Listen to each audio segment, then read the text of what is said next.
everyone, and welcome to FranTastic InSights, where we provide insights from some of the coolest people in franchising. My name is Alesia Visconti. I am the CEO and president of Franchise Dictionary and FranServe. Now, FranServe is the world's largest franchise consulting organization, and our mission is very simple. We change people's lives through franchise ownership. And we do that through a network of terrific franchise consultants and franchisor partners. Today, I'm really excited because we have an outstanding franchise opportunity with us, Ace Handyman Services, a true gem of a brand. And Colette Bell is with us. She is the VP of Franchise Development. Welcome to the show, Colette. Thanks, Alesia. I'm very honored to be here. We are so happy to have you. I know you're busy and you're rocking it, so we appreciate you spending time with us. And, you know, I'd love it if you could share with our audience a little bit about the brand, you know, what Ace Handyman Services does, why it makes it, you know, the brand unique, and your role with the brand in helping it to expand. Great. Well, thank you so much. I'm so proud to share with you a little bit of information about Ace Handyman Services. It's an interesting story because originally we started as a franchise concept called Handyman Matters. And believe it or not, my husband and I started that in our basement. So this is a labor of love for 23 years now. We had the very fortunate opportunity to be acquired by Ace Hardware last September in 2019. And we rebranded to Ace Handyman Services. And really the whole business model, Alicia, is wrapped around servicing homeowners and commercial businesses for the smaller projects. We really focus on being a handyman business. We're just trying to be the absolute best that we can be at that. All of the craftsmen who work for our franchisees are W-2'd employees.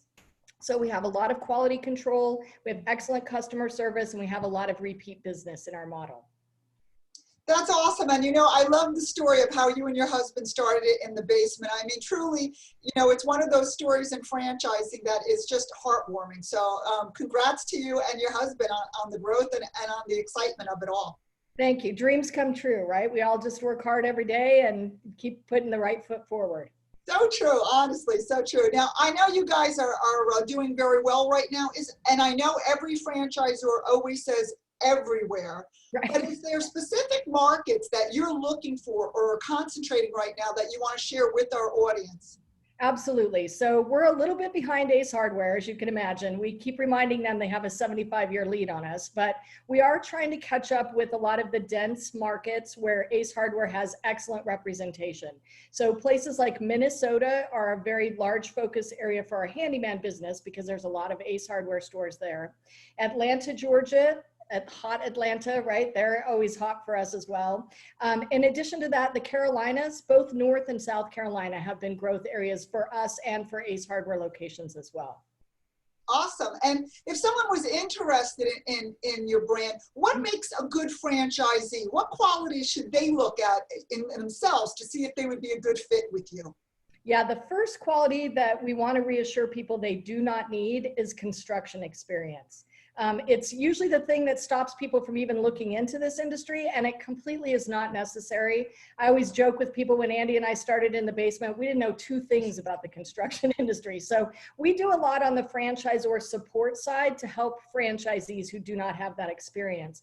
But what we're really looking for, Alesia, are servant leaders who want to build a strong team of professional craftsmen in their marketplace and not just give a good service to customers, because we all know homeowners need a good handyman out there, but equally and maybe just a little bit more important is providing a very steady work environment for these craftsmen. It's a labor pool that's really never received the dignity and respect that they deserve. And we not only offer them a W-2 employment position, but we have things like health insurance and 401k programs in place for our craftsmen as well. So we're looking for franchisees with corporate experience, might be in marketing, might be in operations, might be in project management, maybe manufacturing. But really the key is if you say to yourself, I'm really good at building teams, that's exactly our kind of candidate. There's no micromanagement in this particular model, right? We're not running around peeking over the craftsman's shoulder. What we're doing instead is building a good team, creating a very positive work environment, and then the craftsmen carry that to our customers' homes. And that is wonderful to hear. I'm sure many people thought exactly what you said. I don't, I'd love it, but I don't have the construction background. So I'm so glad that you brought that out and really informed people that it's more the team building and creating excitement within a group. That's really great. I really appreciate that, Colette. And I'm sure a lot of our listeners are saying, I'm so glad that she said that. So excellent. Right. Thank you. And you and I both know, Alesia, women rock. Nothing against the guys, but I'll tell you, we have got some fantastic single franchise owners that are women in our model, and they are always in the top 10. So I really do encourage females who may not be drawn to this industry in the first place. Keep in mind, customers love a female-owned handyman business. That's a draw for customers. And most of the craftsmen have never had the joy of working for a woman boss, and they absolutely love the difference. So it's a great opportunity for women candidates as well. And I love it. We see women flocking to franchise ownership. And, that's so great that you mentioned that as well, because again, homeowners, women, we do like to see that there's, a woman involved, because that we feel like at least there's a lot of extra attention to detail. We all, love our home. So that's right. Wonderful that you share that. That's great to know, Colette. Thank you.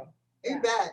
Now let's go a little bit deeper and talk about, one of my favorite hashtags on social media, and that's franchise strong. Now, I probably use that hashtag more than any hashtag on social media, and to me, I'm very passionate about it because it symbolizes what franchising is all about. It's a united, caring group of people that really does help people's dreams come true. And so many people think about franchise ownership or being in business for themselves, and they're like, can I do it? Is it something that I really should be doing?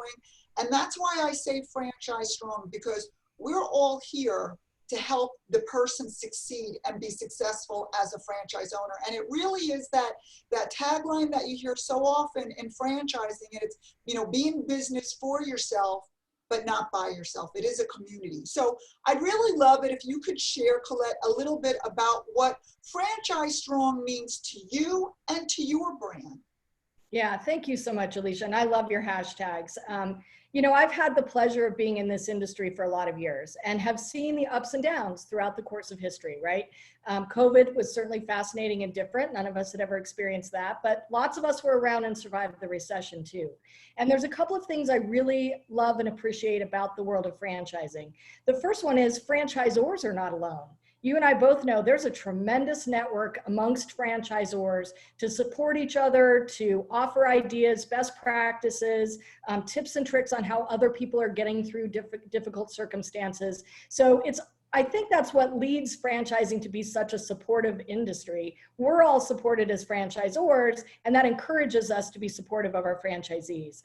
And just a couple of examples, and I know a lot of franchisees were fortunate when the COVID situation hit and all of the loan possibilities were coming out of the government. We all know how confusing the government can be. And we know everybody was trying to get things done as quickly as possible. But, lots of us really strong franchisors were able to bring to our franchisees the exact websites to log into, the exact way to fill out the application, the exact way to present it to your banker. And, we're very fortunate that we have a W-2 employee model because our franchisees all got the PPP loans, all the other loans that were available for companies to stay in business.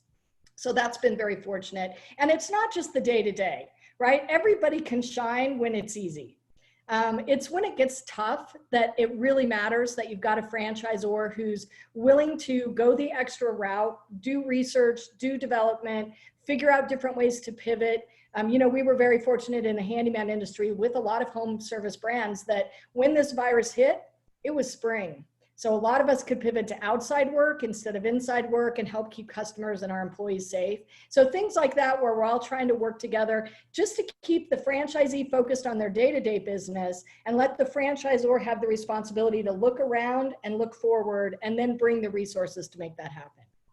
That it's so obvious your passion and what a caring brand can do for its franchisees. And as you said, a caring industry can do for everyone, including the franchisors. One of the things that I've been so impressed with in this industry is I see rivals, coming together for everyone for support. And that really is something that you don't see, that often in categories where a rival is helping someone else get through a difficult time. So again, franchising is just one of those family heartwarming communities. And again, the franchisor passes it to their franchisees, and their franchisees pass it to their staff and employees. So I appreciate how you welcome and embrace Franchise Strong. Yeah, thank you. And the great thing about franchising is, I think what we all realize is there's a perfect fit out there for anybody interested in getting involved. It may not be my concept, but if it is, we welcome people with open arms. If it's not, I encourage people to keep looking in the franchise industry. I would not have wanted to be an individual business owner trying to figure out COVID on my own. And that's true for, back in the old days when we were finding struggles, and it's going to be true going forward, right? We just never know what's around the bend, but all you can count on is it'll be something unexpected. So the value of doing it with somebody else beside you, and not just the franchisor, of course, fellow franchisees as well. I think franchise networks themselves tend to be less competitive business-wise than a lot of industries as well. So. Yes, and I so agree with that. Again, having seen that and coming from other industries as well in my past, it really is amazing to see. Well, what's what we call it, right? The Fran family. Yeah, right? that's it. That's such a phrase that we all use and honestly feel. So I want to thank you, Colette, for your FranTastic insights. Any last words before we wrap up? Again, thanks to you with everything you do personally, and of course, FranServe, your coaching and consulting group, and the Franchise Dictionary is fantastic. I would just encourage people to, do some investigation. We all understand that starting your own business is a risk, but there's a lot of people out there who are willing to help you out and be shoulder to shoulder, whatever model you're looking for, and really encourage people at this point when there's an opportunity to maybe take a reassessment. Now might be a great time to look at what the next chapter is going to look like for people. Excellent point. One of the silver linings, as I say, about COVID-19, it's a wake-up call for people to think, is this really what I want to be in my career, or where I want to be in my life, or is it really time for me to make that dream of ownership come true? And again, a brand like yours is very attractive, and I do encourage people to reach out to you. So thank you so much. I have had a wonderful time. You're always a delight and a bubble, and it's always a pleasure to speak with you, Colette. Thanks, Alesia. Have a great day. You too. Okay.